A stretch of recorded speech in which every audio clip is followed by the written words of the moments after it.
안녕하세요. 주은 목사입니다. 매주 목요일 신앙서적 한 권을 추천하고 함께 은혜를 나누는 한 권을 만나 174번째 시간입니다. 오늘 함께 나눌 책은 홍경택 편저 아궁이도 고치지 못하는 사람이 천국에 어찌 가나입니다. 본서는 한국 현대 기독교의 두 거장인 만우 송창근과 장공 김재준의 유머와 일화들을 홍경택 목사가 엮어 2026년 6월 테마로에서 펴낸 책입니다. 신앙의 본질이 거창한 말이나 관념에 있는 것이 아니라 구체적인 삶의 현실과 일상에 맞닿아 있음을 두 인물의 일화를 통해 전해줍니다. 저자인 홍경택 목사는 한국 교회사를 전공하였고 한국 기독교 장로회 설립에 공헌했던 장공 김재준 목사에 대해 연구하고 민중신학 태동에 미친 제3일의 신학에 대한 연구 등 학문적 성과를 남겼습니다. 책 속으로 들어가 보겠습니다. 이장식 박사에 따르면 송창근 목사의 일생에서 가장 중요한 것은 교회였다고 기억한다. 때문에 김재준 목사가 총회에서 비판을 받았을 때 신학 문제로 한국 장로교단이 갈라지는 것을 원치 않았고 교회를 해치고 분열시키는 것을 가장 큰 죄악으로 여기시고 나만이 바로 믿고 남들은 모조리 가치 없는 것으로 여기는 것은 경망스러운 판단과 무례한 태도에 기인한다고 나는 정통이고 당신은 이단이요 하는 버릇을 삼가라라고 일갈하시며 김재준 목사를 변호하던 송창근 목사의 말씀을 증언하고 있다. 6.25가 발발하고 북한군이 서울을 점령한 후 동자동 신학교의 모든 열쇠는 공산당원들에게 빼앗기게 되었다. 송창근 목사는 분노를 사기며 교정 한쪽에 자리 잡은 성남교회에서 매주일 예배를 인도했다.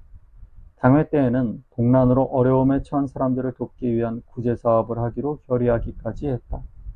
공산당원들에게 언제 붙들려 갈지 불안한 가운데에도 송창근 목사는 대담하고 늠름하게 예배를 인도했다고 한다. 심지어 새로 지은 성남교회 건물 안에는 김일성의 사진이 붙어 있었지만 요동치 않고 예배를 멈추지 않고 담대하게 말씀을 전했다. 송창근에게 예배는 인간에 대한 신의 첫 번째 요구요 또한 신에 대한 인간의 첫째 의무였다. 즉 신과의 교통이 일어나는 시공간이었다. 때문에 예배는 어떤 이데올로기와도 대체될 수 없는 초월적 근원을 체험하는 거룩한 시간이었다. 6.25가 발발하고 북한군이 서울을 점령하게 되었을 때 송창근은 여전히 피난하지 않고 조선신학교와 성남교회가 있던 동자동에 머물러 있었다. 김재준의 기억에 따르면 당시 송창근 목사는 교인들의 간곡한 요청에도 불구하고 교회를 지키려고 피난을 떠나지 않았다고 한다. 김재준은 당시 송창근이 교회를 지키려는 강력한 의지의 표현을 다음과 같이 증언한다. 이제 정크 다 된 몸 같고 어디를 간단 말이오. 내 운명은 이 자리에 못 박았으니 걱정 말고 어서들 가시오. 이런 몸을 갖고 얼마나 살겠다고 구질구질 남의 집을 찾아다니겠소.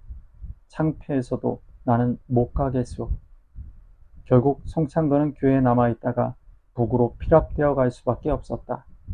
송창근에게 교회는 초자연적 말씀의 털을 닦는 곳으로 자연적인 지상의 일반 집단과는 다른 초자연적 단체가 되는 것이다. 그러므로 그는 초자연적 영원성을 지향하며 죽음을 두려워하지 않는 순교적 자세로 교회를 지키고자 했다. 저자는 김재준 목사와 함께 한국 기독교 장로회를 설립하는 데 공헌했던 만우 송창근 목사를 기리며 교회를 사랑하기를 목숨보다 더 귀하게 여긴 분으로 기록합니다. 교회를 지키시다가 순교하시기까지의 이야기를 감동적으로 그러나 담담하게 그리고 있습니다. 진실된 수면감 없는 목사 되어 앞으로 장바닥에 차여 다닐 축구공 될 자가 많을 것이다. 목사의 가진 권위는 맑은 복음 양심의 사실인데 이 권위를 위하여 교회 부임 시에는 어느 때라도 깨끗이 떠날 수 있도록 보따리를 쌀 정신으로 목회 자세를 갖추라. 그는 이 말씀을 평생 잊을 수 없는 격담으로 기억하고 있었다.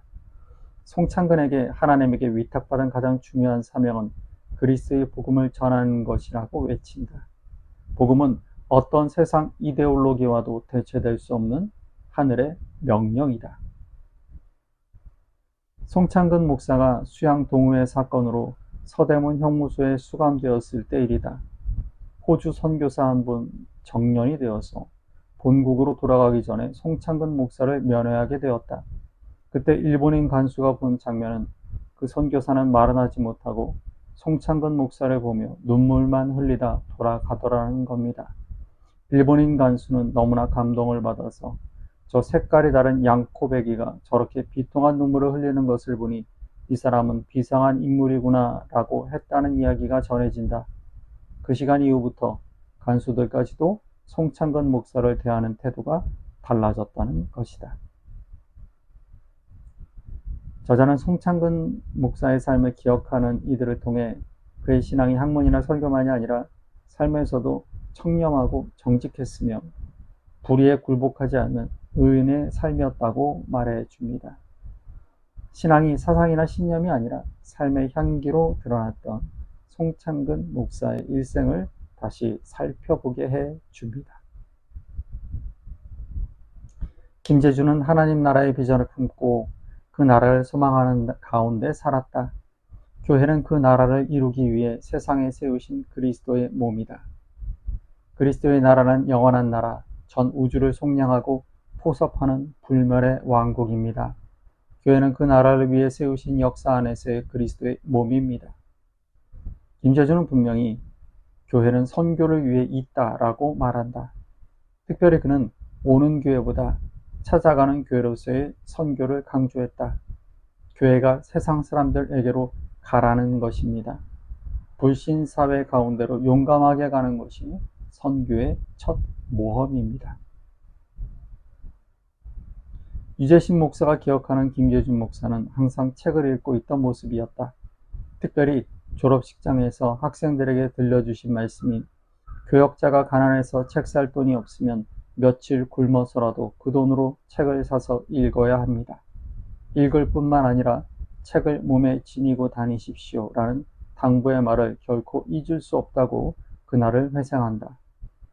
특별히 김재준 목사에게 가장 감명받으면 기독교 선비 같은 진실한 삶의 모습임을 잊지 않고 있다. 김재준에게 있어서 목사는 평생 학도로 살아가야 함을 권고하며 공부하지 않는 목사와 학자는 교만해질 수밖에 없음을 경고한다. 저자가 전해주는 김재준 목사의 삶 역시 교회를 사랑하고 복음을 전하는 데 생명을 아끼지 않았으며 그 신앙이 삶으로 이어져 주위 사람들에게 영향력을 미쳤습니다. 특히나 삶의 신앙을 평생 강조했던 김재준 목사는 발을 딛고 사는 이 땅에서의 삶을 어떻게 살아가야 할 것인가에 대한 역사적, 공동체적 책임을 늘 강조했습니다. 책을 마치면서 저자가 전해주는 예수 그리스도를 닮으려 평생 신앙의 길을 걸었던 김재준 목사의 일화를 나누며 오늘 한 권에 만나 174번째 시간을 마치겠습니다. 1994년도 3월 14일에 기장 여신도의 전국연합회 회의실에서 김재준 목사를 회고하는 여제자들의 좌담회가 열렸다. 좌담에 참석한 여제자들은 학생들과 다정하고 허물없게 지내던 그의 모습들을 떠올렸다. 특히 개교기념일에 김재준 목사에게 여자 옷을 입히고 서로가 한바탕 웃음꽃이 피었던 때를 떠올리며 그러한 장난도 다 받아주었던 따뜻한 스승으로 김재준 목사를 기억한다. 제자들을 대할 때 소탈하고 격식이 없이 학생들을 품어주어서 가끔 예수님이 살아계시다면 저런 모습이 아닐까라는 말들도 주고 받았다고 한다. 회담의 사회를 봤던 김윤옥 본부는 어떤 중학교 교장은 나는 예수님을 잘 모르나 김재준 목사님이 믿으시니까 나도 믿는다고 했던 일들도 떠올리며 김재준 목사에 대한 깊은 존경심과 애정을 다시금 확인했다. 김재준은 예수 그리스도와 합일되어가는 삶이 곧 진정한 그리스도인이라 할 수 있다고 고백한다. 그리스도인에 대한 김재준의 고백이다. 이름은 실체의 표징입니다. 그리스도의 실체가 그 크리스찬의 혼과 생활 안에 실체화 가는 경우에만 그리스도인이 될 것입니다. 평안한 저녁 되시고요. 교회에서 뵙겠습니다. 감사합니다.